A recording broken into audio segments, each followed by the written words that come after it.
Kangjeng Nabi teh kos cai. Mantak wa ma arsalnaka illa rahmatan lil alamin. Mun nyaritakeun rahmat, hartina rahmat eta cai.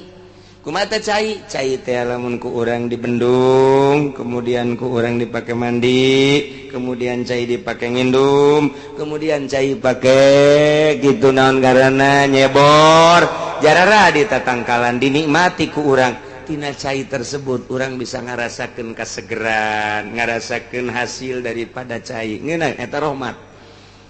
Kangjeng Nabi teh kos cai. Lamun eta cai ku urang diantepkeun, cai mangalir bae tapi urang mah teu melu. Atuh urang henteu pernah menikmati kesegeran cai, henteu pernah pakai nyebor, henteu pernah pakai menikmati hasil daripada seboranana. Tah eta mah kos kafir. Kangjeng Nabi liwat ibarat cai, kafir teu melu ka Kangjeng Nabi. Percis sakumaha tadi urang mah begitu cai datang Kangjeng Nabi ku urang teh di rumah caina. Dijieunkeun tempat urang mandi di dinya ngalawudu di cai rahmat ngaranna tah dipake nyebor hasil seboranana di dahar ku urang geus urang mah gupak di rahmat Allah bentukna cai rahmat Kangjeng Nabi urang Kangjeng Nabi Muhammad sallallahu alaihi wasallam. Ngan eta cai sing hade ulah di kotoran ajuk wari cai di kreditan kotor tah caina tah kotor tah dek bupakna ge atuh kotor ngaran sing hade caina ulah diribaan caina sing hade rahmat Kangjeng Nabi teh dibentukeunna kalmai kos cai ngalir terus ka unggal nagara. Kumu di Indonesia mah cai Kangjeng Nabi ya rahmat Kangjeng Nabi asal urang geus iman berarti urang kena cai rahmat Kangjeng Nabi nyambung jeung Kangjeng Nabi. Mata kurang maca salam ka Kangjeng Nabi atuh aya Kangjeng Nabian. Mun urang dicontohan ku cai urang teh aya Kangjeng Nabian ketika urang assalamualaikum ya Rasulullah atuh teh kudu hese-hese ja eta Kangjeng Nabi na ge eta geus aya di urang. Cai Kangjeng Nabi teh rahmat teh cai. Nah caina ku urang teh kuari geus diinum ja urang mah geus iman berarti urang teh geus aya Kangjeng Nabian. Geus aya Kangjeng Nabi ketika urang assalamualaikum ya Rasulullah atuh ngajawab Kangjeng Nabi alaikassalam. Urang maca salawat Allahumma sholli ala sayyidina Muhammad wa alaihi emang aya Kangjeng Nabian di awak urang eta iman ka Kangjeng Nabi cai rahmat geus aya di awak urang. Ketika urang maca salawat atuh Kangjeng Nabi ngadengekeun yang macana saeutiknya 11 dongnya. Cak Kangjeng Nabi geus lumayan lah 11 geus sakitu gitu. Ketika caina di kreditan je aing teu betah di awak sia ieu. Cak Kangjeng Nabi kos ya jadi kos kitu atuh. Nyahoeun Kangjeng Nabi sebab eta cai diinum ku urang ibarat cai mah. Jadi atuh awak urang teh aya rahmat etalah rahmatan lil alamin. Kos kitu jadi urang iman ka Kangjeng Nabi seakan-akan urang nginum cai Kangjeng Nabi. Aya Kangjeng Nabian di awak urang tinggal ku urang disuburkeun jeung dihenteukeunana tergantung urang. Adapun urang geus nginum rahmat Kangjeng Nabi aya Kangjeng Nabian geus lantaran iman ka Allah iman ka Kangjeng Rasulullah tinggal urang nyuburkeunana doang. Kayak orang keur ngaji kuari ngaranna keur subur dek nyuburkeun iman ye. Begitu orang ngaji datang sugan we cenah iman subur ye. Alhamdulillah. Barang ngaji teh rada gede iman teh keluar beneuleuh berang da leutik deui. Ka mawa ka ditu kadada nu nongtot teh. Siga ade teh ibadah urang nya. Masyaallah. Sekali deui urang mah bersyukur alhamdulillahirabbil alamin teh hese bele ke urang iman ka Allah iman ka Kangjeng Rasulullah hartina urang dididik ku lingkungan cek ngomong didik nama geus aya tetesan ti dituna janang Allah wa nuqallibu afidatahum wa absarahum nang Allah urang iman sia paham sia mantep sia nang Allah ngan urang berusaha terus supaya lebih mantep deh sehingga kadeuleu ku urang sosok Kangjeng Nabi kadeuleu ku urang engke Gusti Allah kumaha teh moal aya jelema nu luhur diangkat jadi wali tanpa melalui Kangjeng Nabi moal aya urang teh terjelan ye ku ari hayang jadi wali zikir bae teu maca shalawat moal jadi zikir doang ka Gusti Allah teu maca shalawat moal jadi kudu melalui Kangjeng Nabi bae sebab Bismillahirrahmanirrahim muslimin wal muslimat rahimakumullah. Waktu terus berjalan, orang makin betah hirup di dunia. Teu karasa umur dihitunganku urang ngalobaan, makin kolot horenganan makin beak. Enggal minggu kadenge kurang nu maot di jamaah pengajian urang. Nu pasti minggu mana buah urang ge dipatehahat. Haji anu disepatan nu kuari mah milu keneh nyana ngaji. Haji anu ti Cikupa deres lamun nyana keur manteng ka Allah, lamun keur manteng ka kreditan geus rugi jasa. Nya mobil ngeridit, nya keur bobogohan jeung si Mbak. Nonton TV beuki keneh. Kadang-kadang nyaloan tanah babayar kanu bogana teu beres. Ngabohong jalan terus, aya ngunek-ngunek ka jelema, suuzon numpuk di jero hate, ka ahli Allah urang benci. Tabatuh tinggal ngagejebur be ngojay. Mantap perbaiki ku urang diri urang ngaji teh hayang mengenal Allah, mengenal melalui syariatna heula. Hukum-hukum nu disampaikan ku Kangjeng Rasul, anu dibahas ku para ulama, didengekeun ku urang, eta mengenal Allah melalui syariat. Terus urang maju mengenal Allah melalui thariqah, berangkat menuju hakikat. Sampai jeung teu sampai nama kumaha Gusti Allah bae. Melewati makom-makom, tujuanana ka Allah, sirkuit jeung lapanganana pinuh ku gangguan-gangguan awaik ngaranna. Dunia teh makhluk teh nafsu teh setan teh. Terus makin hari makin mengenal Allah, makin tambah keyakinan ka Gusti Allah.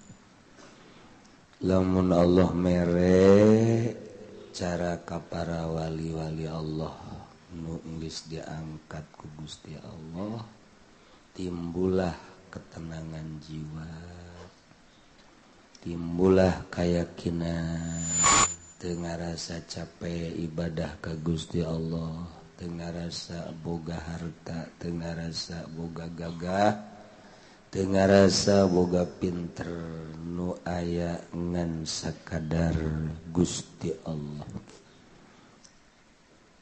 Hirup nu Allah, paeh nu Allah, harta nu Allah, gagah nu Allah, pinter nu Allah, kicep nu Allah, denge nu Allah. Kitu teh lain ku bahasa tapi karasa. Ngeunaheunlah ibadah mun geus datang ka dinya, mun geus datang ka dinya titah perang ge moal ngangkekeun deui. Sebab hayang geura kapanggih jeung Allah. Geus teu ngurusan kana awak-awak, diurus teh jang ibadah we ka Gusti Allah. Lain gagayaan gegindingan sok-sokan, tapi kumaha carana sangkan ibadah kuat mantep ka Gusti Allah. Etalah para wali-wali Allah. Dicekel agama ku para wali Allah luhur teger. Dicekel agama ku ahli dunia mengpelehe. Moal aya kakuatan atuh dicekel ku ahli dunia mah nu tadina gagah diangsongan dunia jadi leuleus. nu tadina weulah pohara jasa serem kadengena dia angsogan dunia jadi mengpeleh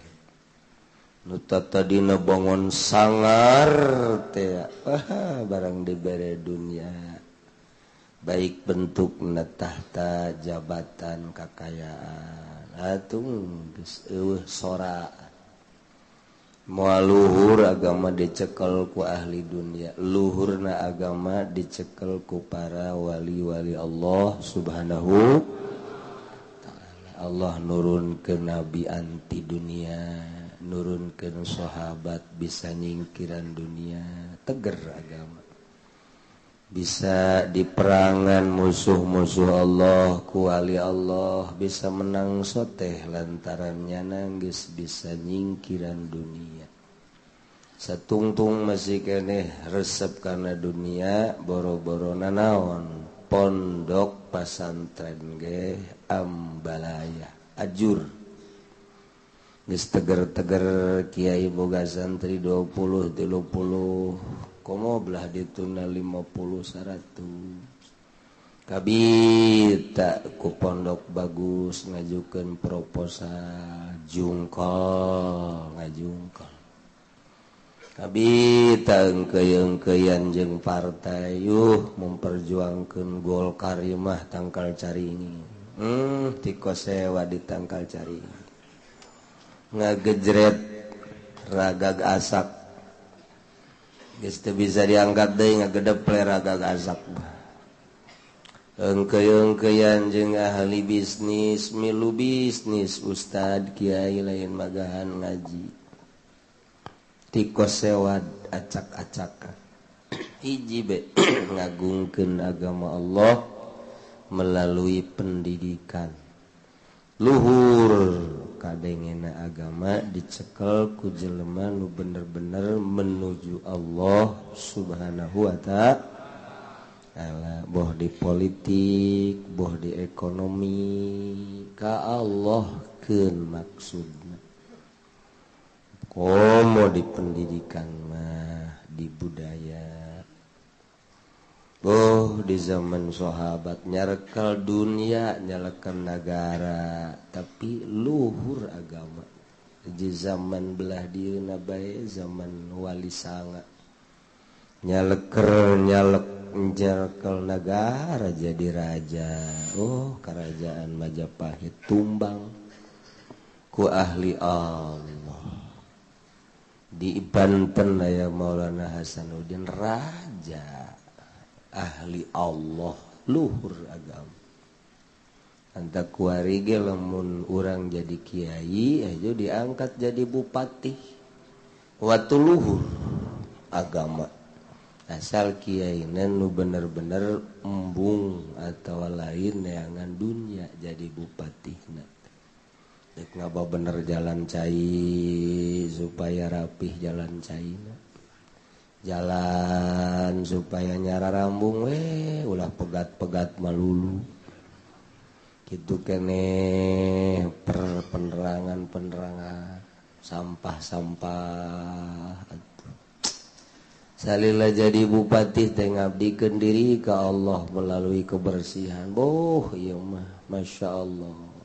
nang milih urang teh teu bisa ngaberesan sampah-sampah aja komo ngaberesan akhlak nu bener mah jalan cai ambalaya segala rupa engke ganti bupati ge kitu deui bae leuwih parah apa urang bae jara di bupati kabehan hararese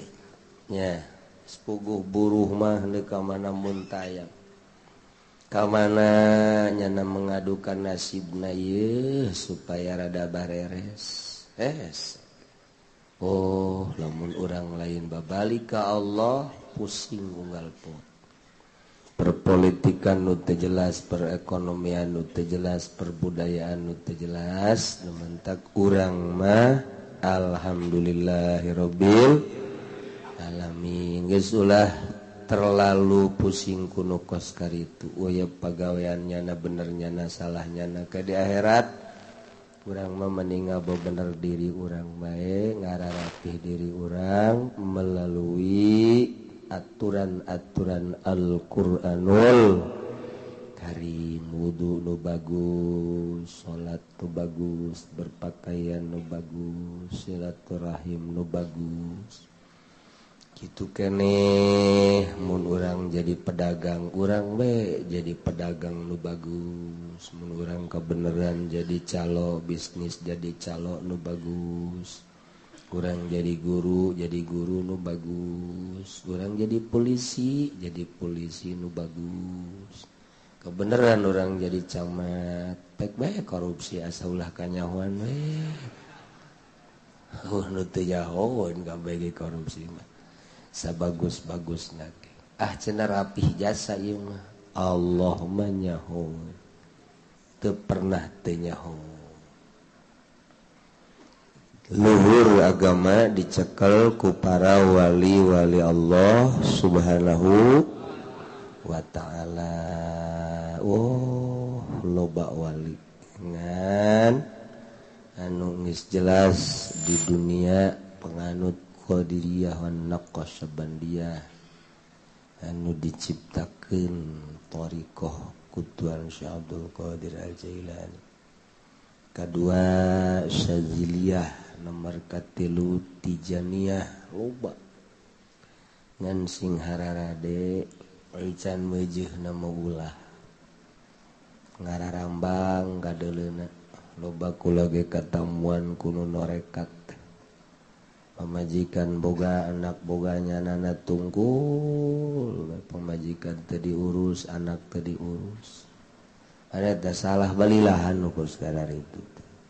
itu biasa norekat mah urusan batin atuh aya urusan napakah mah tu biasa kudu nganapakahan aya boga pamajikan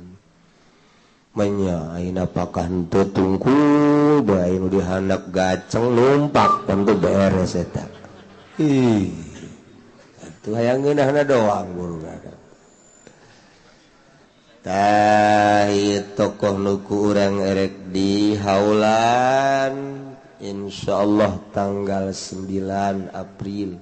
tepat akur jeung tanggal 9 Rabiul Tsani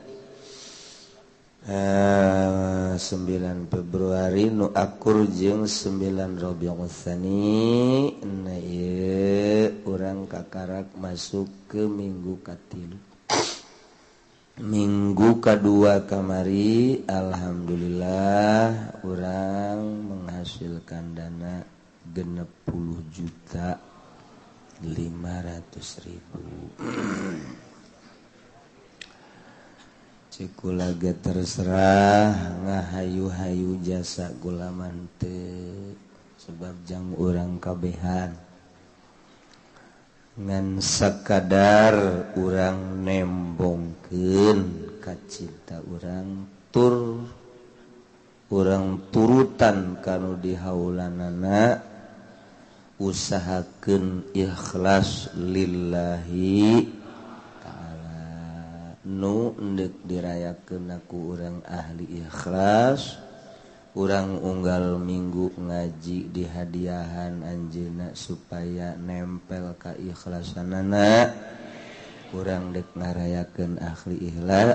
ikhlas mudah-mudahan urang katepaan ikhlas lantaran ibadah mah teu jadi lamun teu ikhlas. Usahakeun terus usahakeun salat nanu ikhlas, puasa nanu ikhlas, zakat nanu ikhlas, tahajud nanu ikhlas. Aing tahajud unggal penting bae. Bae nu ngomong aing osok tahajud sial biasa. Kahayang aing mah aing omong-omong atuh bahwa aing sok tahajud. Eta nol tawakos itu. Nol ibadah ke sumput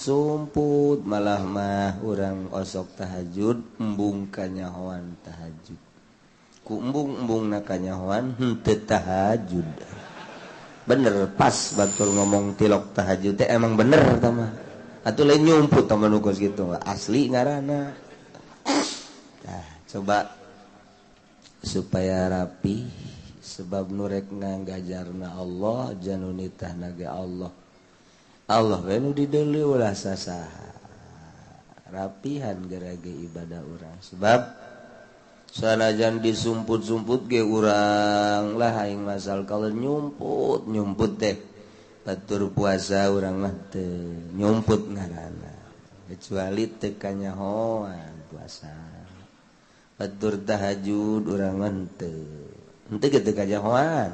lain teu tahajud teu kanyahoan nyumput ku Allah bae geus kanyahoan ibadah naon bae Allah bae sandar engke ge beda kajen teu pati kadeuleu ku urang ibadah orang ibadah geus sinarna beda ambeuna beda ngabubui tarasi moal bagu moal bau daging moal kajen rupa atuh delan bae kajen rupa urang ngabubui tarasi ka ambe delan bae ngabubui daging moal ka ambe tarasi atuh daging bae tembang dibubui bau tembang pepetek bau pepetek japu bau japu sarua jadi ambe awak urang sesuai jeung kalakuan amal perbuatan urang teu kudu dibeja-beja teu kudu hayang seungit dibeja-beja di koran dibeja-beja di televisi wow taman neraka nu kos kitu teu kudu dibeja-beja kajen kuna ku malaikat dibejakeunana beda engke ge ambeuna lamun hasil ikhlas nu ngabejaana malaikat. Nah, jadi urang belah dituna pisan hayang kitu naon babarengan jeung ahli Allah, hayang diaku umat Kangjeng Nabi, hayang diaku murid Tuan Syekh Abdul Qadir Al Jailani qaddasallahu sirrahul azim. Nyaritakeun tentang dakwah Kangjeng Nabi nu pohara ngajakan nauhidkeun ka Gusti Allah terhadap kupar-kupar Mekah, musyrikin Mekah. Diberi mujizat Kangjeng bentukna Al-Qur'anul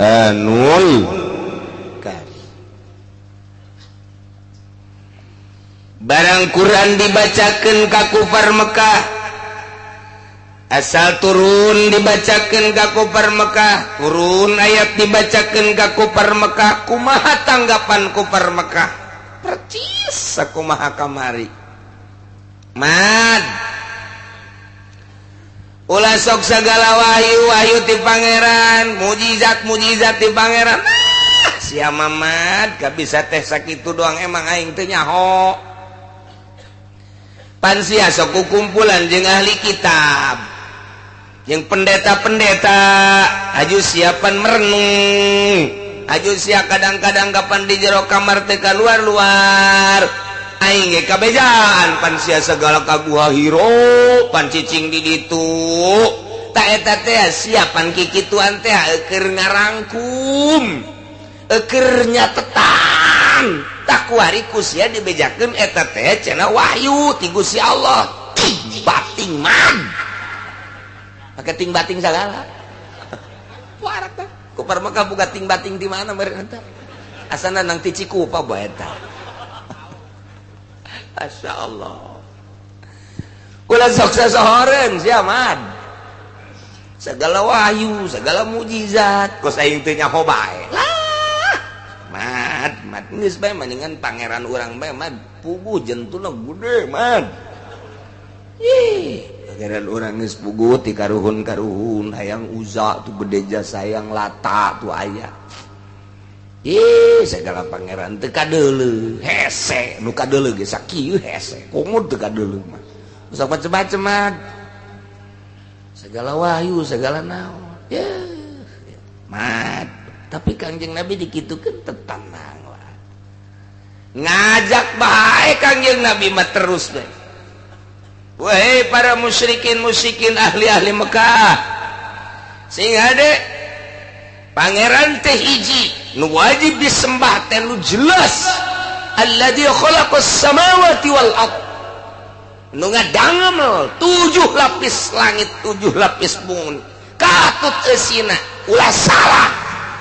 bahwa pangeran eta adalah nu nyata nyieun langit bumi termasuk urang teureun Kanjeng Nabi terus bae sugan haju eureun Kanjeng Nabi sugan haju cerik menyeng atuh henteu biasa bae Kanjeng Nabi nah, urang teh contoh jag urang ye sebagai ustad sebagai kiai lamun urang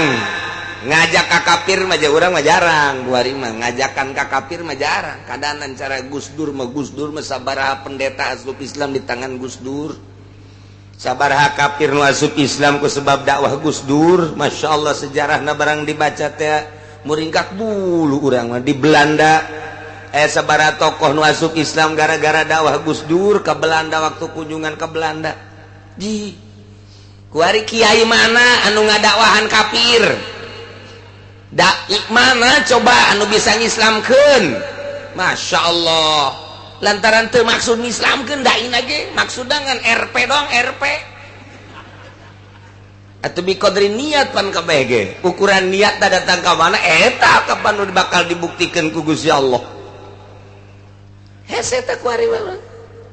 nah urang mah minimal eta beta atuh tah anu keur marahen gaple di pengkolan ojek orang datang ke dinya assalamualaikum ana Habib Waalaikumsalam aya naon Kiai sesungguhnya permainan-permainan seperti begini ini adalah tidak baik permainan-permainan seperti ini adalah termasuk permainan-permainan setan ini adalah judi haram hukumnya Pak Kiai ieu mah teu duitan ieu mah ngan saukur lalagaan doang iseng oh kalau begitu saya ikut dah ya tolol Kiai ya Kiai juga sama iseng segenap teh wah teu beres juga dakwah Kiai Masya Allah jumilu ja iseng kabelah itu na iseng kieu mah mending duitan yu 100 bae ulah gede-gede urang mah 100 bae heulanan encan judi 100 kieu mah tolol teh Kiai dak tumbangkeun coba pejudi-pejudi baik anu lalagaan komo anu bebeneran coba datang ka mana dakwah urang Yai ulah sok kikituanan jak kamari ge kiai teh keur mah jadi kiai mau sok main gaple sia sok mah mau kamari goblok jasa kamari balain deui kamari main can jadi kiai kuari mah jadi kiai mun kiai ge lamun teu jadi kiai mah meureun main gaple bae kitulah kira-kira beres kiai teh beres kadua teh lamun aya urut-urut kamari teh hese teh jadi kiai teh hese eta ai Kanjeng Nabi mah pan eueuh urut-urut nu kos kari tu eueuh tileletiknya mulus Kanjeng Nabi mah Imam Ghazali tileletik mulus Imam Syafi'i tileletik mulus Tuan Syekh Abdul Qadir Al-Jailani Quddisa Sirruh mulus tileletik dah dongengna mulus jasa talamun aya urut bajidor hese eta dakwahna hese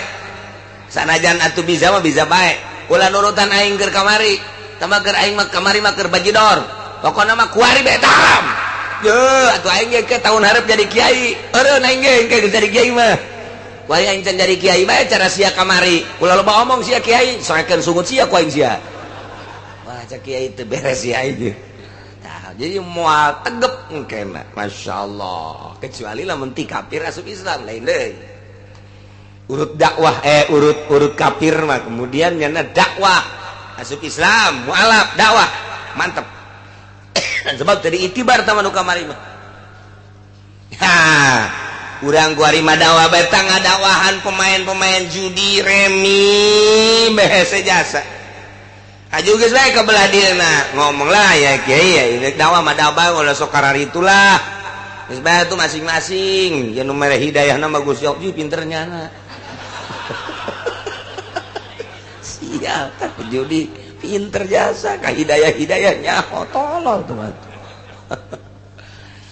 eta teh maleureun-eureun pasti ngomongkeun bae ka kiai terus nu ngadu kotok bakal jadi musuh kiai nu main remi bakal jadi musuh kiai anu boga sorum bakal jadi musuh kiai lantaran ku kiai diharam-haramkeun bae anu boga bank bakal jadi musuh kiai lantaran bank teh atuh bank di urang mah eta teh adalah pengelolaan riba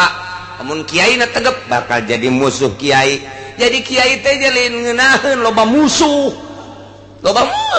kudu siap jadi kiai mah loba musuh nih ngomongkeun ku jelema teh emang kumaha kitu teh datang ka ceuleuh tuh datang aju kiai na epes meet yo wayah jadi kiai teh ngokos kitu tenang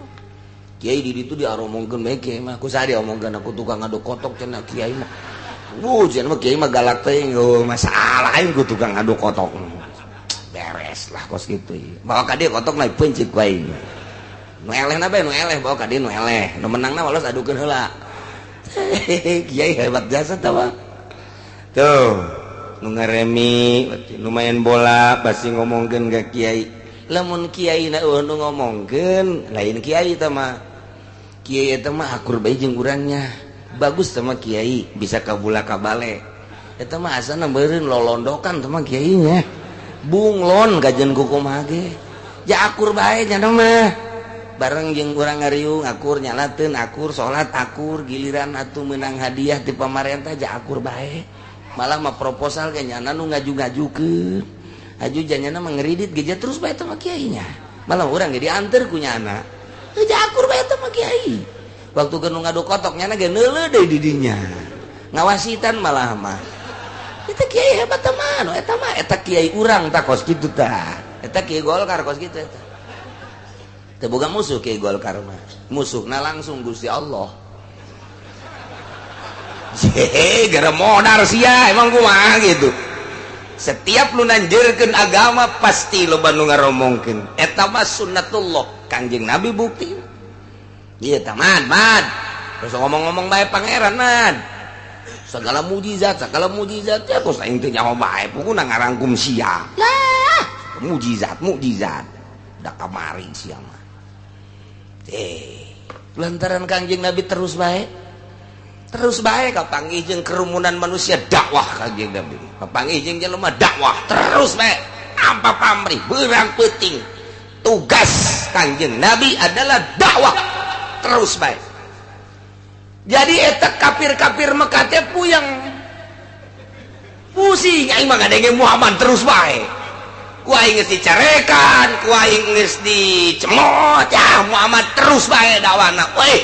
haju deui sebagian masyarakat leutik kelas menengah ke bawah loba nu input tinggal menengah ke atas encan gengsi kapan menengah ke atas mah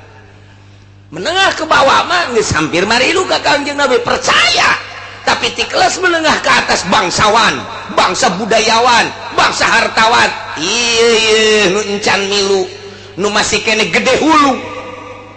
iya bangsa nu ngaraji ka dieu kelas cacah iya mah kumaha gitu kelas menengah ke handap sanajan boga mobil can anggeus iya ka dieu nu ngaraji teh kelas atas so mana daek jadi kukumpulan cara orang kieu mal daek gengsi ajakan coba ge kelas-kelas bangsa-bangsawan titah ngaji ka dieu teu ceuli datang ka daek bae ngajinya saya mah kan harus di dokterandus apa itu Ki Uci keluaran mana itu dia jebolan mana itu dia mun datang gua di kongkorongan kastrol teh jelema ngaji kudu di dokterandas bae ngaji kudu di dokter bae kudu di profesor bae ngaji dage kudu di ruangan AC make jas make dasi dikira benerna tuh mantap ngaji mah ngaji bae ja orang KPK ge ngararaji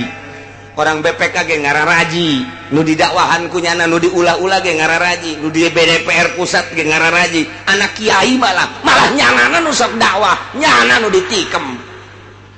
deku aja ngajina kapan lain jang ngaluluhkeun hate eta mah munafik teh mah kos kitu mah bisa maca Quran munafik ge jarago talal malah mah Quran daripada Ki Haji anu sok isuk-isuk ka dieu poe Minggu mamnya mangan kuliah doang talar teh. Itu mah talar, tabarok talar, yasin talar, hebat jasa. Tapi kan teu make kana Quran. Maning mana nyana talar Quran tapi korupsi luar biasa. Zina luar biasa. Bandingkan jeung urang Cikupa Ki Haji nu talar nangan kuliah-kuliahna jeung kulu paranti salat maghrib. Tapi bener jelemana mending eta aman dunia punya nama dicekal nanya mendingan nyana jadi presiden tangges pasti di televisi marhaba banget kegiatan naon haram jaknya nangis marhaba bae maca sholawat marhaba datang ke masyarakat ke puyang ieu TV jadi kieu jara rualah kurang TV acarana terjauh di debak melulu jaknya masyaallah ya iya dakwah Kangjeng Nabi terus kesulitan bangsawan kesulitan kufar-kufar Mekah kelas atas nilai tingkah Kangjeng Nabi jeung pagawean Kangjeng Nabi ucap Kangjeng Nabi per detik per menit per hari terus teu pernah surut Kangjeng Nabi mah makin dicaci dimaki makin tajam Kangjeng Nabi dakwahna makin dikucilkan Kangjeng Nabi makin mencuat Kangjeng Nabi dakwah tanpa pamrih sebab tugas ti Gusti Allah Subhanahu wa ta'ala karumpul kufar Mekah man dia ada siapa dia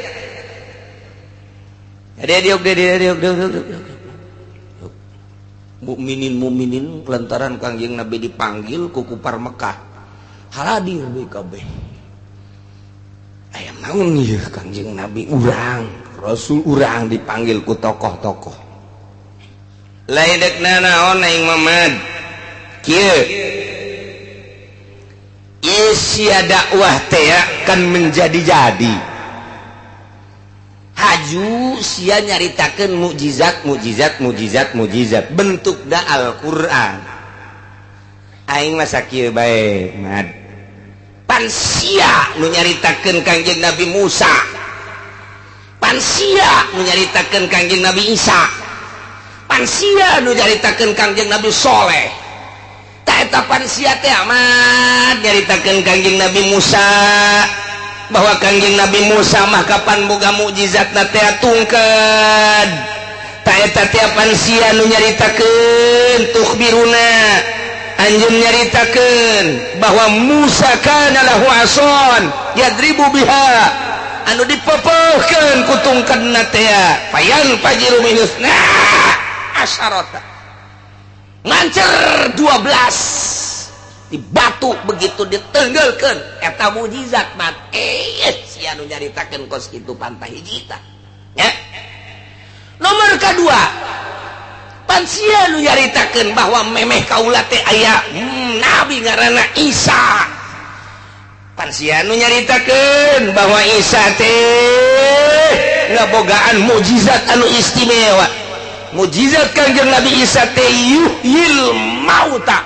nu paek bisa dihudangkeun deui bisa ditanya tuh siapa tah nomor katiluna Nabi Soleh alaihissalam Kangjeng Nabi Soleh teh kaadat lahum naqoh nyana teh kapan ngabogaan onta sebagai mukjizatna nu sia dicaritakeun tah kuari aing menta ka sia coba mukjizat model kos kitu aing hangeuleuh ku mata aing lamun sia becos aing deuk iman ka sia bahwa sia teh bener-bener utusan Allah lamun sia teh becos ulah sambatkan aya sia yeay emang naon gitu sia ku perbegat teh kos kitu tah ya Allah ya Rabbi Kangjeng Nabi tantangan mukjizat sementara Kangjeng Nabi teh kapan keur diturunan mukjizat ku Gusti Allah timbul girohna nangtung Kangjeng Nabi masyaallah mukminin kabeh kaget wah asalna terjadi ieu mah mukjizat anu hebat ieu pan lamun jawara ditangtangan gelut pan jawara mah hehe sia gelang bahar doang gede hah wangsi doang sia kadeleuna bangun bola ledek oyag-oyagan kos kitu. Ayo kang tangan ku aing sia, deuk make jurus naon sia? Deuk make jurus diprek apa jurus lari? Jeung aing sia, jawara mah panturun. Gua asli Betawi, anak gua pitung gua nih. Besi gua ntar gua pertunjukan kepada kamu. Jawara mah kos gitu. Mantak di Jakarta mah lamun aya nu bebesanan kudu make besi bae. Adu kekuatan heula. Eleh teu jadi. Tapi tilok aya nu eleh jangan nyeting dah mah. Besi tinggal besi tetep bae eleh bae ti awewe lalaki menang bae. Padahal sekali-sekali eleh kenapa kebelah jadi. Aduh, aya beta Jakarta mah kos gitu buka pintu ngaranna eta. Sebab permainan Jakarta tenar besi, Bogor tenar Cimande, Jasinga tenar salak. Oh, masalah tambah lain permainan tau kan ini. Kanjeng Nabi langsung hudang. Begitu Kanjeng Nabi hudang langsung Kanjeng Nabi ngadoa. Begitu ngadoa Kanjeng Nabi madep deui. Cek Kanjeng Nabi sesuai jeung permintaan kafir-kafir Mekah. Tadi cek kafir Mekah patina biayatin hatta nusaddiqaka wa nu'mina laka ya Muhammad. Andai kata anjeun ngadatangkeun sakumaha mujizat-mujizat Musa, sakumaha mujizat-mujizat Isa, sakumaha mujizat-mujizat Kanjeng Nabi Saleh jeung mujizat-mujizat para nabi nu ku anjeun dicaritakeun, sok fatina anjeun coba laksanakeun, datangkeun ka kaula sebagaimana mujizat-mujizat nu baraheula hatta nusaddiqaka mun bisa kaula deuk kabenerkeun wa nu'mina laka kaula bakal ngimankeun ka anjeun, sok Muhammad mumpung kuari. Kanjeng Nabi langsung nangtung cek Kanjeng Nabi ayu sayyin tuhibun. Hayang mujizat naon nu ku anda dipake karesep. Waduh, ditantangkan ku Kanjeng Nabi. Bener oge ye. Langsung kupar-kupar Mekah teh ngomong, Muhammad gol. Taj'alu lana safa zahaban. Nomor kahiji kaula mah minta ka anjeun teh tah bukit sopa supaya jadi emas. Buktikeun ku anjeun. Lamun eta terbukti kaula bakal iman ka anjeun. Hiji. Naon deui? Nomor kedua wa ba'aslana ba'da mautana nas'aluhu anka ahakkun ma taqulu am batilun. Nomor kedua salah sahiji nu geus paeh di kuburan muka mudah-mudahan ku anjeun bisa dihudangkeun deui. Nyana hudang, nyana nangtung ku kaula deuk ditanya, bener apa henteu Muhammad eta sebagai utusan Allah. Lamun nyana ngabenerkeun kaula deuk iman. Ambo teu kira-kira. Naon deui cek Kanjeng Nabi? Nomor katiluna wa arina mala'al malaikata yashhaduna laka. Tunjukkan coba malaikat ulah datang ka teu kadeuleu nu ngaran Jibril, nu ngaran Mikail, nu ngaran Israfil, nu ngaran Israil, nu ngaran Munkar, Nakir, Malik, Atid, Ridwan sahabae salah sahiji malaikat kuari supaya kadeuleu ku kami deuk ditanya. Sanggeus tadi ditanya nyana nyaksian bahwa ieu Muhammad adalah benar-benar Rasul Allah, nyana ngahiang deui karena kami deuk iman. Lain lalagaan paneta kos kitu. Kumaha Kanjeng Nabi tegar wae Kanjeng Nabi mah leutik kos kitu mah Kanjeng Nabi. Siapkeun mata ulah kicep. Dicolok sia ku aing. Kumaha eta Kanjeng Nabi dipentas seperti kitu sugan mundur. Teu Kanjeng Nabi faqala Rasulullah. Cek Kanjeng Rasulullah wahai kufar Mekah in fa'altu ma taqulun atusaddiquni. Lamun kaula bisa ngabuktikeun naon nu ku anjeun dipenta, naon ku anjeun diucapkeun, apakah anjeun bakal ngabenerkeun ka kaula? Oh, cekupar makan naam ya Muhammad, pasti. Lamun anjeun bisa ngabuktikeun sopa jadi emas. Jelema anu paeh hudang nyaksian bahwa anjeun teh bener sebagai rasul. Nomor katilu malaikat salah sahijina bukti nyaksian anjeun teh sebagai rasul. Kula pangheulana cak kupar Mekah bakal ngabenerkeun ka anjeun sebagai Rasul Allah. Hayo cek yang Rasul lain fa'alta cek eta kupar Mekah lain fa'alta nadat bi annaka ajma'in kami kabeh moal anu nyesa hiji-hiji acan mun anjeun bisa ngabuktikeun pasti kami bakal ngimankeun nuturkeun anjeun. Aya nu Noel muslimun mukminun ka Kangjeng Nabi mad buktikeun mad coba ge abeh nyana ariman pan geus iman mah urang ngeunaheun tenang urang salat ngeunaheun ibadah ngeunaheun ayo geus buktikeun mah eta mah jababari ieu pangeran mah maha kawasa sapira gunung sopa ulah-ulah sopa jeung marwahna ge jadi emas kula mentang ke pan ngeunaheun yo sia masuk kitu ieu ayo geus jadikeun sakjana aju nu parareh jeung ke di akhirat ge urang bakal dihudang-hudangkeun sudangkeun bae hiji mah coba malaikat pan malaikat Jibril mah tuh pan selalu jeung Kangjeng atuh coba bae toel malaikat Jibril supaya ngabungkeuleut aju nyebutkeun bahwa Muhammad ya utusan Allah nyaksian ayo geus lah geus eta mah gampang kos kitu mah ayo geus Kangjeng Nabi faqama Rasulullah ngadeg Kangjeng Nabi sageus ngadeg wa ja'ala yad Allah azza wa jalla yaj'ala Kangjeng Nabi teh nyuhunkeun ka Gusti Allah supaya Gusti Allah yunsilah alaihim hatta yumin Kangjeng Nabi langsung ngadoa menta supaya naon nu dipenta ku ahli-ahli Mekah ku kupar Mekah dibuktikeun langsung munajat ka Gusti Allah cak Gusti Allah tah mah babari kos kitu mah lah ulah kakarak gunung sopa cek Gusti Allah dunia dijadikeun emas gampang ulah ngahirupkeun hiji titah ngomong sakabehna nu parareh dihudangkeun ngaromong bahwa anjeun Rasul babari ulah kakarak hiji malaikat Jibril misalna nu selalu jeung anjeun seluruh malaikat dek dibuktikeun nyaksikeun bahwa anjeun sebagai Rasul teh atuh bisa ngan kieu mad cek Gusti Allah ya aing utus Jibril langsung malaikat Jibril diutus tek datang ka Kangjeng naon Jibril Gusti Allah geus ngadenge kana dua anjeun bahkan geus ditarima dua anjeun Muhammad cuman sakieu hungkul andai kata ieu gunung sopa dijadikeun emas andai kata salah sahiji jelema nu dikubur teh hudang nyaksikeun bahwa anjeun teh sebagai Rasul haju ieu mah haju ye geus bukti kos kitu nyana teu iman keneh bae tah eta deuk kumaha kan ngomong mah bisa bae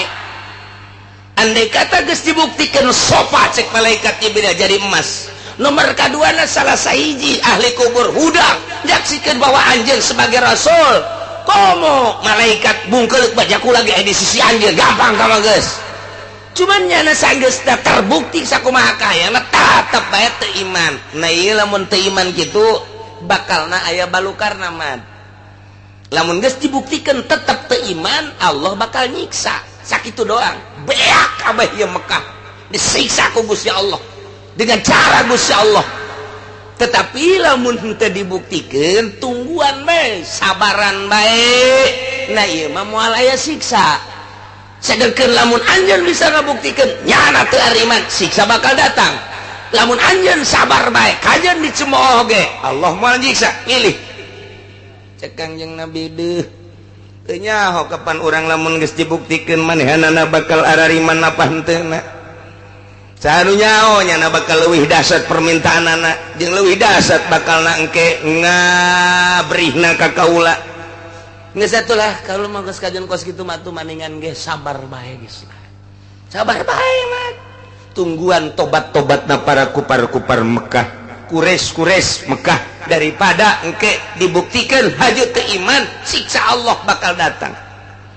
dan nu mantak Kangjeng Nabi langsung reda hatena bebeja ka para muslimin muslimin nu halal hadir Jibril datang ka kaula terus gampang jasa dek ngabuktikeun mah ngan ieu urang teu nyaho setelah bukti bakal iman apa henteu kupar Mekah haju lamun andai kata iman beres tapi lamun teu iman bakal siksa langsung kontan jasa tapi lamun disabaran bakal moal aya siksa mending mana cek muslimin ge maning ulah atuh man kos kitu mah sebab encan ngajamin di mana bukti bakal iman. Geus ulah bae lah. Teu langsung mantak turun ayat ieu. Wa aqsamu billahi jahda aimanihim. Wallahu alam bimuradi kupar-kupar Mekah tokoh-tokoh Quraisy tiasa rarumpah billahi ka Gusti Allah tetep nyana sumpah nama ka Gusti Allah bae. Jahda imanihim kalawan pohara jasa sumpahna goyatati hadihim fiha. Cara sumpahna lain ja'athum ayatun Muhammad demi Allah yakin lamun datang ka kami kabehan ayat sebagai mukjizat do dipake kahayangku kami naon bentukna nu tadi teh la yu'minun biha kami niscaya bakal ngimankeun ka mukjizat ai kami kabehan bakal iman ka anjeun Muhammad. Kitulah sarumpah-sarumpahna demi Allah sarwanya lagi sumpah nama ka Allah Allah kan mandang lamun ditanya teh kupar kok sumpahna ka Allah tuh kami ge iman ieu ka pangeran mah nu teu iman ge ka Muhammad pan bisa teu iman ka Muhammad lah tuh sapira Muhammad budak kamari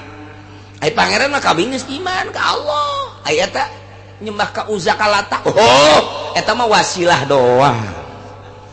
wasilah eta mah lantaran pangeran teu kadeuleu geus kami nyieun pangeran nu kadeuleu. Geus ka pangeran nama tetep ka Allah ngan melalui Uzza melalui Lata kami teh ieu teh nyieun wasilah tah nu mantak ku Muhammadiyah teh urang teh hadiah pajar kos kupar Mekah kos kitu teh blon tah cek diana wasilah-wasilah kos kitu bae ge kupar Mekah tah mah ka Allah maka Allah tapi nyana wasilahna ka patung eta mah percis cenah kos kiai-kiai ahli sunnah wal jamaah soekeun habak sungutna je blon teh budak nya teh nyana kos kitu sumpahna teh kumaha tah kos kitu teh lamun anjeun Muhammad bisa ngadatangkeun ayat-ayat jeung mukjizat sakumaha nu ku kami dipake ka hayang niscaya kami bakal iman ka anjeun Muhammad tapi lamun anjeun teu bisa ngabuktikeun ulah sambatkeun di aya Muhammad aing kudu iman ka anjeun mah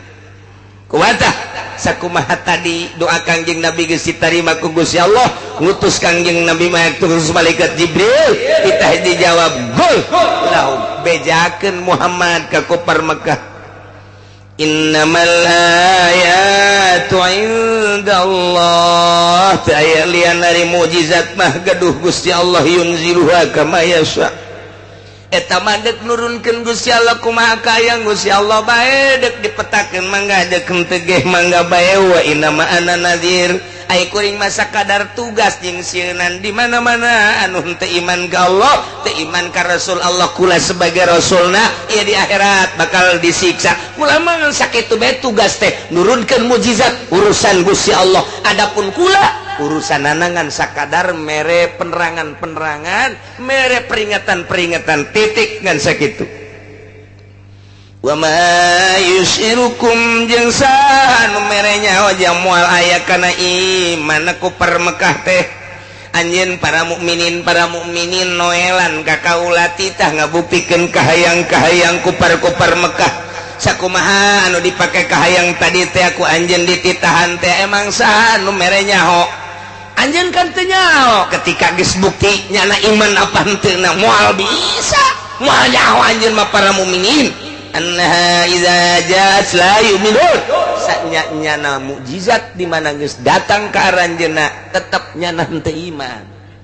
moal iman geus aya dina ilmu Gusti Allah kama sabaqal libas sabaqa fi ilmi Gusti Allah sanajan dibuktikan gunung sopa jadi emas tetap nyana moal iman ieu ka anjeun Muhammad nu mantak percuma dibuktikan sanajan dibuktikan salah sahiji kuburan bola muka nyaksikan anjeun teh Rasul Allah tetap moal iman ieu ge aya deui bae omongan-omonganana anu bakal ngalantur teu percaya kana yen anjeun sebagai rasul masyaallah karim nu mantap korenganan teh mah dipasrahkeun ka Gusti Allah bae teh mah urusan kos kitu mah jadi ninganan ka dieuna wa nuqallibu afidatahum wa absarahum kaulah ngabolak-balik kana matana sehingga matana teh teu bisa neuleuh kana bener sehingga teu paham nyana kana hak wa absarahum jeung ku kaulah dibulak-balik pangdeuleuna sehingga teu daek deuleuh kana hak nyana teu iman percis kama lam yu'minu bihi awal marrah sakumaha teu arar iman bae dina awal kajadianana geus wa nazaruhum ku kaulah diantep bae tabakos kitu mah itu gianihim dina kalacutan-kalacutanana engke ujung-ujung nama anjeunna ieu mahuna bingung. Jadi berarti menang Gusti Allah ya urang ka dieu datang dibulak-balik ka teh urang teh di imah teh barang malam minggu teh isukan poe minggu wae mandek ngaji geus disiap-siapkeun banna geus disiap-siapkeun sagala naon kitu ngaranna bensina eta lain nang urang menang Allah wa nuqallibu afidatahum aya anu geus biasa ngaji ge lain mandek perebe heulanan emang aya naon babaturan aing ngadaguan di ditu tuh ngabesan jageun teh dibalikeun ku Allah ulah ngaji ngabesan bae nang Allah teh kos kitu menang Allah wa nuqallibu afidatahum ulah nang urang muga rasa nang urang cilaka nang Allah eta mah kos kitu ngan ikhtiarna menang urang anu ngabuktikeun datang ka dieu nang Allah nu ngabuktikeun datang ka ditu menang Allah atuh kafir ge menang Allah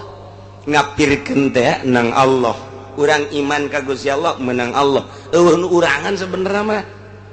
ngan lamun urang ditarik-tarik ka dieu luhur teuing tah ngaji geus bae urang mah aya ikhtiar di urang aya kasab di urang geus eta ikhtiar jeung kasab nu urang anu ngahayukeunana mah nu ngabuktikeun Gusti Allah Subhanahu wa ta'ala padahal kabelah ditu mah ikhtiar ieu hirup mah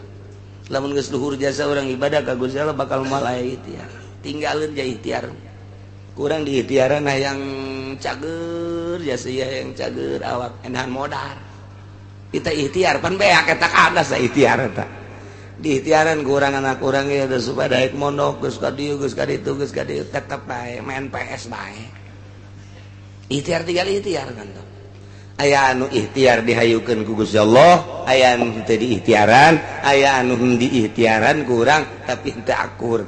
buktina mah ikhtiar mah engke mah tinggalin ieu nganjang urang sebagai kaum ahli sunnah wal jamaah tetep kudu nempelkeun ikhtiar supaya kaharti jang naon eta ikhtiar jang nempelkeun ganjaran jeung siksa di dinya ta nempelna kabelah dituna mah lain kobo ieu mah tah ieu geus luhur tah ngaji tah wa nuqallibu afidatahum wa absarahum atuh kaula janu ngabalik ngabulak-balik kana hatena mah anu ngabulak-balik kana pangdeuleuna dibulak-balik hatena paham henteu nang kula dibulak-balik matana mata hatena iman henteu janang kula berarti urang urangan nang Allah kabeh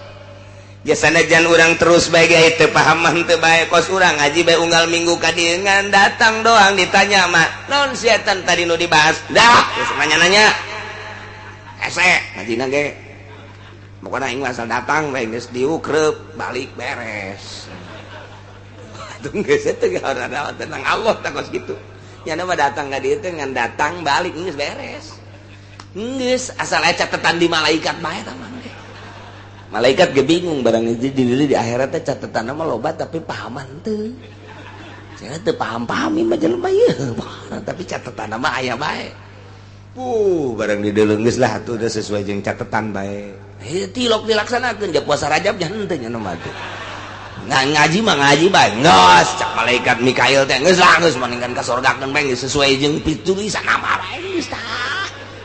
Lain kitu jarenya mah teu galak selaul ngomong kitu teh. Mending balangkeun apa ka ditu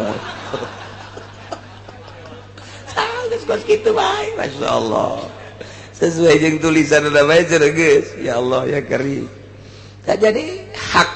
peto Gusti Allah nuqallibu afidatan karasana engke di mana-mana jelema ibadah ketika ibadah ka Gusti Allah hayang mantap urang zikir tengah peting atau maca Quran salat terus zikir sapeting dua peting seminggu dua minggu sebulan dua bulan engke aya bakal rarasaan lain deui sing siremen awak lain suku lain panai urang mah biasa nu sing siremen teh suku doang tama teu kurang urut tama ngaranna ieu mah lain ceuli ge sing siremen ceuli sing siremen di urang kaget asana aya pocong boy ya sing siremen kieu biasa mah sing siremen kabeh kulit sing siremen kabeh jiji kahulu-hulu ka dieu sing siremen kabeh kaget kan orang basita eureun zikir teh teu boga perasaan ku kumaha ipan menjadi kos kieu teu boga perasaan di mana kumaha teh ka eueuh teh sing siremen teh eueuh biasa deui urang mulai deui disalah zikir atau baca Quran sarua bae nama aya deui teh sing siremen terang tamangan sing siremen teh berangkatna lain di suku tapi di hate sing siremen tukang tani mah di suku mulaina di dia ye aju digebugan blok kunaon itu karet aya karet ape cager mah lain mimitina di dia di dada deng kabeh ka awak kos muringgak bulu tapi ieu mah sing siremen teng geus tah lantaran nu pertama ge kos kitu jateuna naon ku ari mah ditahan tahanan surusup bae ka jero hate ngeunaheun perasaan ngeunaheun oh nikmat ta eta pan teu diikhtiaran datang kos kitu dasang sulusu nikmat ngeunaheun maca Quran ngeunah zikir ngeunah pokona nu berhubungan jeung Allah teh ngeunaheun ngan hese nyebutkeunana tah mah ngeunah kos kitu mah hese sebab dapat timbul ti sing siremen mantak ente ke kudu sing siremen heula ge coba ge kumaha coba ge sing siremen tang ge ngeunaheun oh ngeunaheun rindu urang bakalna ngan eta sing siremen ge hese buah isuk peuting mah eueuh nah ieu keur carita ikhtiar urang ikhtiaran ta sing siremen coba cara kamari ku ngeunaheun teuing eta sing siremen teh ya kok jadi kana hate asupna urang mandi urang ngawudu sakumaha kamari salat akurkeun jeung kamari zikir urang biasa tau maca Quran hayang sing siremen terutama zikir lah geus dipaksa-paksa ge kurang ja eueuh diikhtiaran teh datang isuk peuting kitu deui urang ikhtiaran tah teu datang sabulan urang jadi jepan jadi kos kieu ja kitu pernah sing siremen ngeunaheun jasa kok ieu mah eueuh cek urang teh tah diikhtiaran eueuh tapi lamun urang keur tenang datang sorangan oh ngeunaheun di mana can kajahoan urang mun teu boga guru saya konsultasi tapi ketika orang boga guru konsul ka guru boga papanggihan takos kitu cak guru teh terusan ketika orang teu datang konsul urang ka guru jauh deui Asia cinta duniana terlalu tinggi piceun gara-gara cinta dunia kontak aya sorangan oh bener sen inget kasen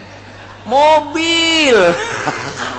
icen kuari orang ulah aya di jero hate bangsa mobil motor segala rupa eueuh ngan capek kan aya sorangan jadi tama asal dunia eueuh di jero hate eta aya asal aya bae cinta kana dunia eta eueuh bisa dibuktikan ku jelema-jelema anu hayang dumadeheus ka Gusti Allah khusus antara cinta dunia jeung teu cinta dunia bakal nanyana milih embung cinta dunia sebab ngabogaan kangeunahan indah jasa lah dunia mah kurang teu diteangan ge wayah aya mah aya bae dunia mah kurang ditiangan ge wayah eueuh bae dunia mah ternyata kurang wayah teu diteangan eueuh mah eueuh bae beneran tah mah akur nya teu diteangan nya eueuh atuh pas tah kan kos kitu tah buktikan ku urang kuari jelema anu teu neangan dunia jawayah boga mah boga bae nang Allah aya anu dagang bae jana teh rugi deui ku Allah aya anu dagang mah biasa lu modal laletik tapi jadi untung gede nang Allah aju kuari modal gede untung gede nang Allah keneh bae aya nu kuari teu dagang teu boga atuh nang Allah keneh sarua bae oh jadi urangna doang ye nu kudu gulak-gilek ke jero hatena jaka bae ge geuning ngebuktialna nang Allah ngan urang teu bisa ngalempengkeun kabeh nang Allah asa nang urang bae ketika asa nang urang hijab mulai ketika urang untung bunga hijab mulai ketika urang rugi susah atau prihatin hijab mulai etalah nu bakal nggak hijab ka diri orang ketika orang hayang ka Allah. Tak eta ikhtiar eta teh bakal leungit ketika orang tafakur ka dinya. Ya, cak orang jadi ikhtiaran ge we bae. Jadi ikhtiaran ternyata geus eta mah kumaha Allah.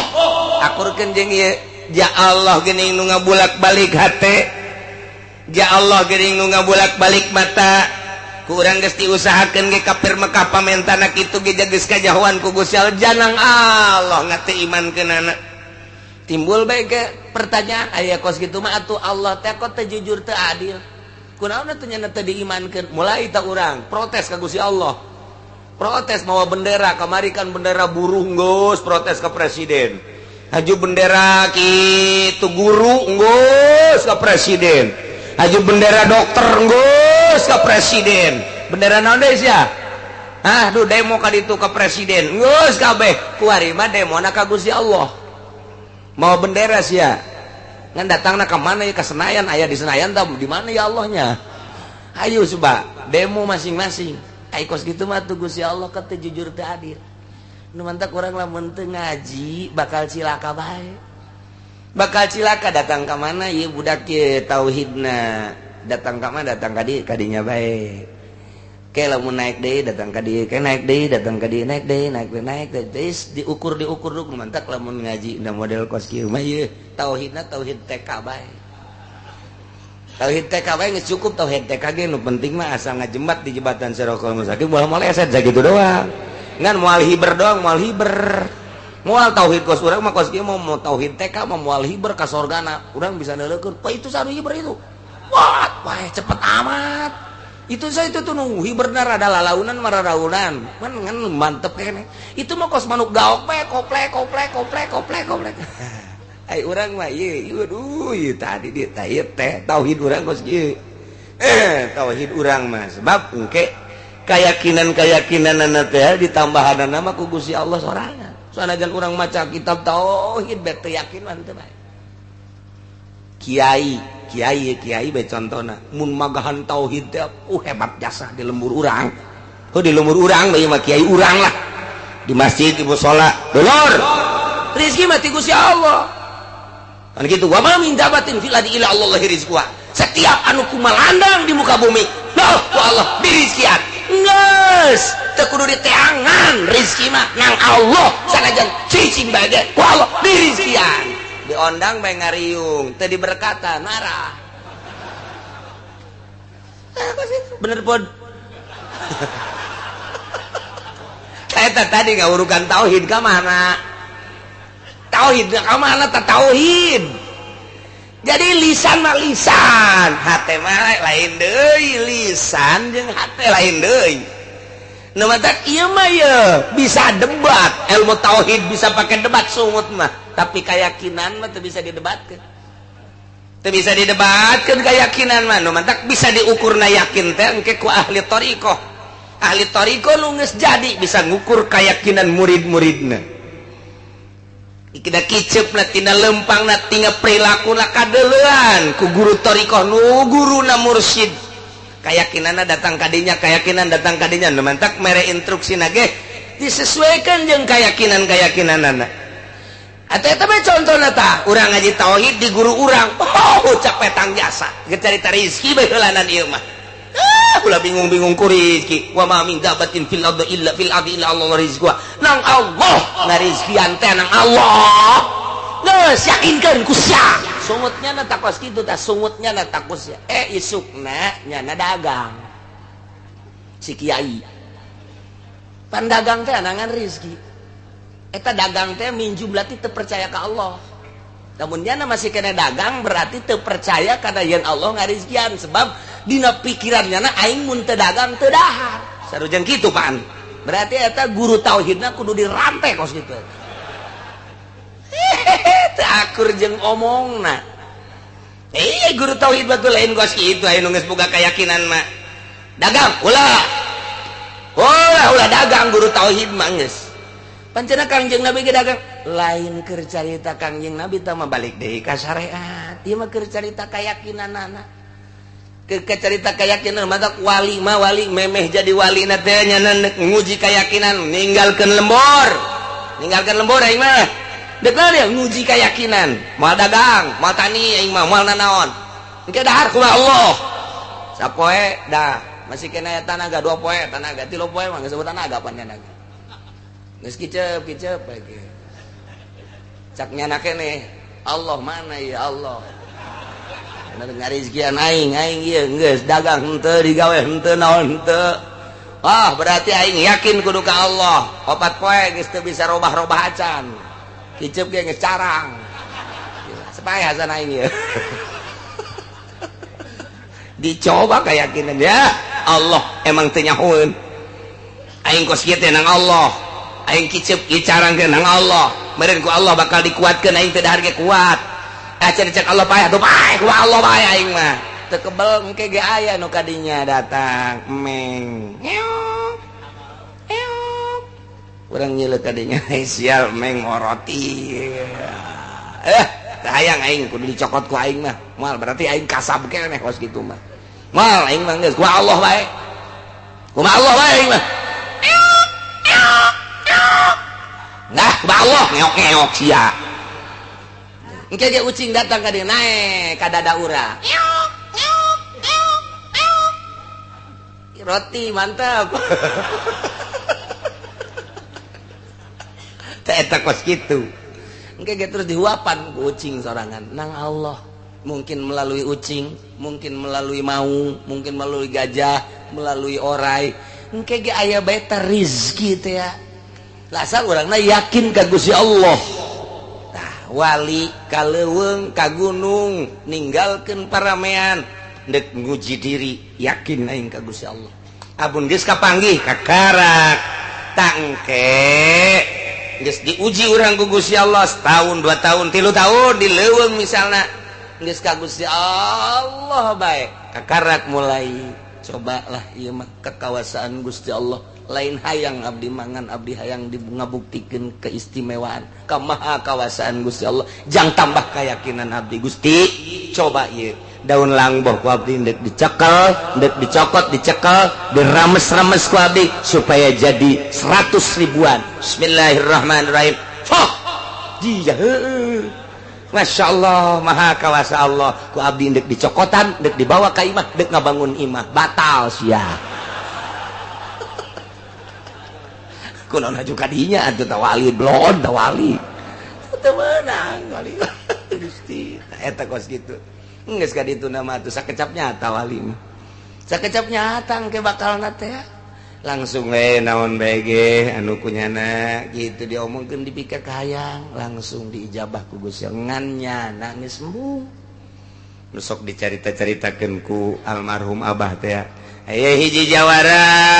gregeteun jasa ka kiai lantaran eleh ge ku kiai na ka mana bae dihormat-hormat aya jawara makin surut bae leuh waing sia ditangtangan gelut eleh deui jawara kiai na hebat mah kiai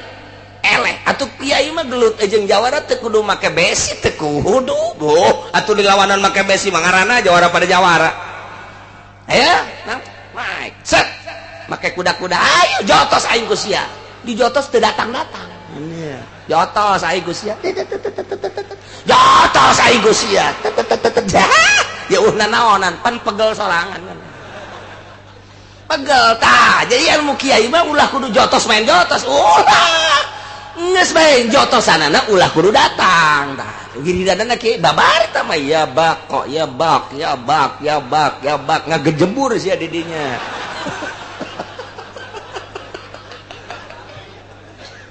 hiji tah eta ilmu kiai eleh atuh eleh carita atuh jawara teh jalain eleh adu kakuatan teu datang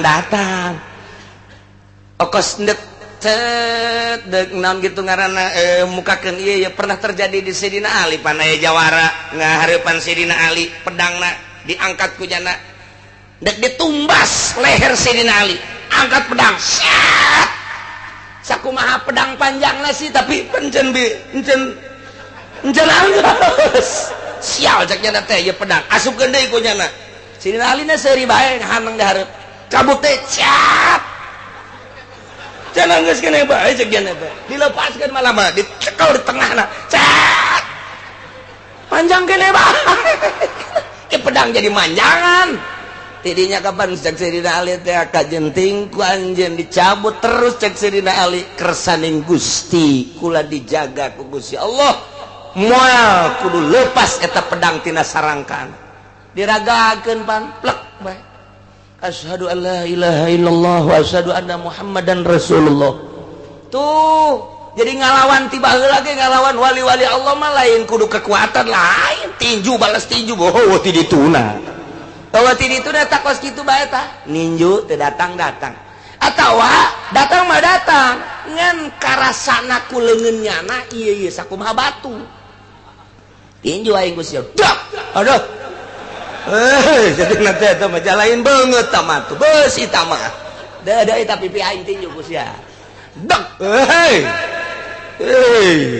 gemper aing leungeun kata ilmu kiai mah kos kitu kuduna atawa tadi golok set panjang keneh ini mah tanggeus asupkeun deui beres tah eta kos kitu diondang cek gerjawara teh diondang hari diondang gitu diajakan gelut aing eleh segala rupa aing eleh ku aing sia diisin-isin di nu loba jelema geus beres diondang hariung ka imah jawara jang kiai biasana kan make kasur nah tawa make samak anu bagus dihandapna kunyana digali ditendenan bangke ucing dipoprok diratakeun kiai diondang cicing di dinya beres memeh ngariung teh hampura cak jawara kiai kunaon eta tadi handap aya rembes bae aya naon coba kiai coba buka coba buka ieu naon coba kiai tadi jerona coba tetebakan kiai naon cak kiai teh nu rembes-rembes kieu mah biasana belut nah sia kiai mun lain belut berarti kiai batal ka kiaiana masalah cek nya teh gale dak karak wari mah kanyahon kiai blon ieu nya geus tulak cangkeng bae lain kiai teh mah geus jawaban buatannya anak begitu dibuka bangkai ucingnya jadi belut sial kiai ucing jadi belut sakecap nyata masyaallah tah eta geus kitu wa nuqallibu afidatahum dibulat-balik hatena ku Gusti Allah iman ieu henteu ieu marifat ieu henteu ieu syuhud ieu henteu nang Allah wa absarahum matana iman jeung teu iman paham jeung teu pahamna nang Gusti Allah nu mantak atuh hese-hese amat urang teh endek hayang sugih deketan bae Gusti Allah ulah ka Gunung Kawi atuh urang hayang gagah deketan bae Gusti Allah na hayang naon bae deketan bae Gusti Allah na nu boga gagah Gusti Allah nu boga sugih Gusti Allah mantak naon atuh ka Gusti Allah hese-hese teuing nu mantak cenah sia hayang sugih mah tuh cara kiai kan sia kudu mentang mata kiai mah nya mah hayang sugih ge muterkeun tasbih doang jadi sugih kiai mah muterkeun tasbih jadi gagah kiai mah coba puterkeun ku sia datang ka pegat tasbih kudu boga aturan atuh nasbih ge lain satasbih nah kudu boga aturan jeung hate ieu mah dinu loba jelema geus ieu bae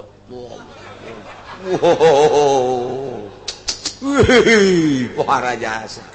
beuh giliran bae sorangan tasbih dialungkeun tolol bangsa penceramah atau kos gitu tah di loba jelema tasbih dikaluarkeun ngobrol dari kieu bae padahal mah lain keur nasbih teh mah sok-sokan doang di imam atuh tilok nasbih tilok malah mah dek salat ge leungit tasbih ka mana nya bari ku tilok-tilok dah bener wa nuqallibu afidatahum wa absarahum kama lam yu'minu bih awal marrah wa nadharuhum fi tughyanihim ya Allah handapkeun ka Gusti Allah jelema kos kitu kena lacut terus geus aya dina rahasia aing geus aya dina ilmu aing anjeun mah anjeun bae Muhammad geura dakwah anjeun mah ngan sakadar tugas ti kaula dakwah sampaikeun syariat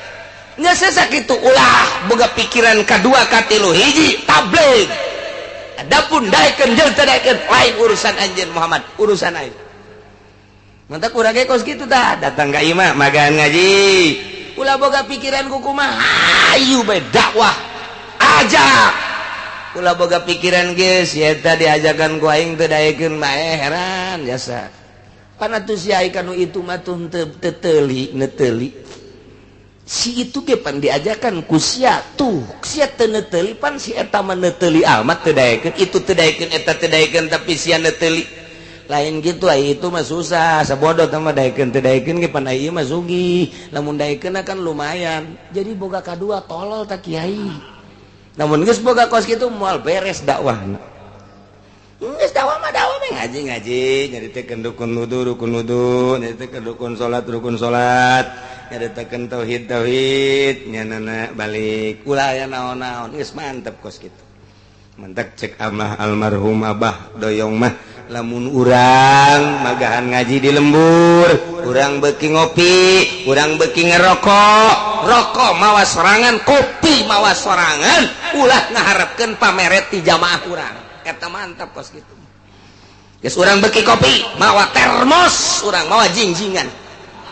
bila perlu dagang kopi urang di dinya geus rokok naon urang nu beuki bawa ulah ngaharepkeun ti jamaah lamun geus ngaharepkeun ti jamaah geus moal muai tama ilmuna boro-boro jang muridnya na ge can bisa make ilmu sakitu bae tuh kitulah nya iyalah dakwah Kangjeng Nabi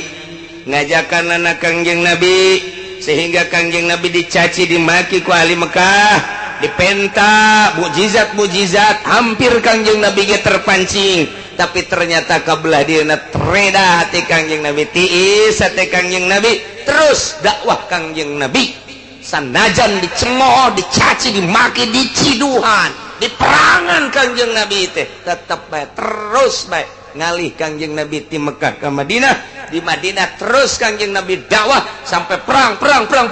hasil daripada dakwah Kangjeng Nabi 14 tahun anu silam alhamdulillah urang kuari iman ka Allah iman ka Kangjeng Nabi urang Kangjeng Nabi Muhammad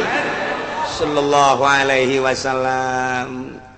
Kangjeng Nabi teh kos cai mantak wa ma arsalnaka illa rahmatan lil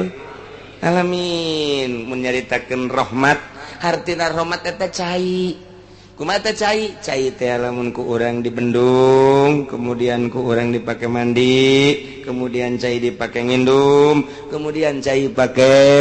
gitu naon ngaranna nyebor jarara di tatangkalan dinikmati ku urang tina cai tersebut urang bisa ngarasakeun kasegeran ngarasakeun hasil daripada cai ngeunah eta rahmat Kangjeng Nabi teh kos cai lamun eta cai ku urang diantepkeun cai mah ngalir bae tapi urang mah teu melu atuh urang henteu pernah menikmati kesegeran cai henteu pernah pake nyebor henteu pernah pake menikmati hasil daripada seboranana tah eta mah kos kafir Kangjeng Nabi liwat ibarat cai kafir teu melu ka Kangjeng Nabi percis sakumaha tadi urang mah begitu cai datang Kangjeng Nabi ku urang teh di rumah caina dijieunkeun tempat urang mandi di dinya ngala wudu di cai rahmat ngaranna tah dipake nyebor hasil seboranana di dahar ku urang geus urang mah gupak di rahmat Allah bentukna cai rahmat Kangjeng Nabi urang Kangjeng Nabi Muhammad sallallahu alaihi wasallam ngan eta cai sing hade ulah di kotoran ajuk kuari cai di kreditan kotor teh caina teh kotor dek bupakna ge atuh kotor ngaran sing hade caina ulah diribaan caina sing hade rahmat Kangjeng Nabi teh dibentukeunna kalmai kos cai ngalir terus ke unggal negara kumu di Indonesia mah cai Kangjeng Nabi ya rahmat Kangjeng Nabi asal urang geus iman berarti urang kena cai rahmat Kangjeng Nabi nyambung jeung Kangjeng Nabi mata kurang maca salam ka Kangjeng Nabi atuh aya Kangjeng Nabian mun urang dicontohan ku cai urang teh aya Kangjeng Nabian ketika urang assalamu alayka ya Rasulullah atuh teh kudu hese-hese ja eta Kangjeng Nabi ge eta geus aya di urang cai Kangjeng Nabi teh rahmat teh cai nah caina ku urang teh kuari geus diinum ja urang mah geus iman berarti urang teh geus aya Kangjeng Nabian geus aya Kangjeng Nabi ketika urang assalamu alayka ya Rasulullah atuh ngajawab Kangjeng Nabi alaikassalam Urang maca shalawat Allahumma sholli ala sayyidina Muhammad wa ali emang aya Kangjeng Nabian di awak urang eta iman ka Kangjeng Nabi cai rahmat geus aya di awak urang ketika urang maca shalawat atuh Kangjeng Nabi ngadengekeun oh sia macana saeutiknya 11 dongnya cek Kangjeng Nabi geus lumayan lah 11 geus sakitu-gitu ketika caina dikreditan je aing teu betah di awak sia ieu cek Kangjeng Nabi kos sia jadi kos kitu atuh nyahoeun Kangjeng Nabi sebab eta cai diinum ku urang ibarat cai mah jadi atuh awak urang teh aya rahmat etalah rahmatan lil alamin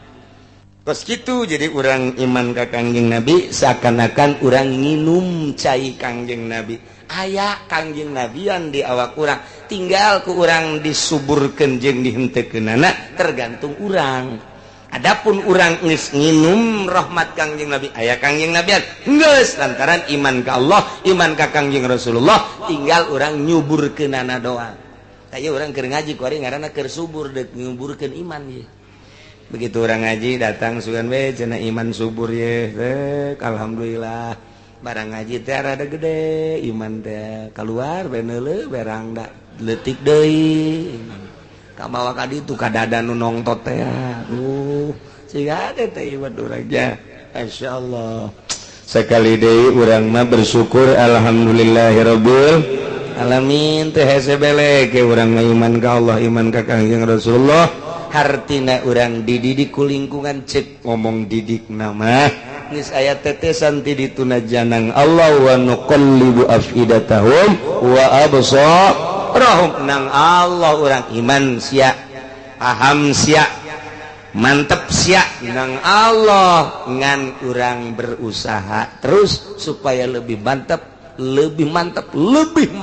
deh sehingga kadeuleu ku urang sosok Kangjeng Nabi kadeuleu ku urang engke Gusti Allah kubataha teh moal aya jelema nu luhur diangkat jadi wali tanpa melalui Kangjeng Nabi moal aya urang teh terjelan ye ku ari hayang jadi wali zikir bae teu maca shalawat moal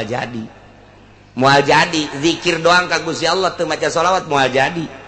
kudu melalui Kangjeng Nabi bae sebab turuna syariat tarekat jeung hakikat melalui Kangjeng Nabi kuari urang ngalewatan Kangjeng Nabi zikir bae walah wah weuleuh bakal nangke seuri sorangan ge hehe asal aja jelema hehe wah grogol bagian ieu eta tidak zikir teu make Kangjeng Nabi kudu make adab kudu make Kangjeng mantak istighfar sholawat nah mantak endek mere zikir di deuleu heula lahanna oh can subur nah sholawatna heula moal bisa urang zikir langsung tanpa make sholawat moal bisa sholawatna heula walau annana wallahu a'lam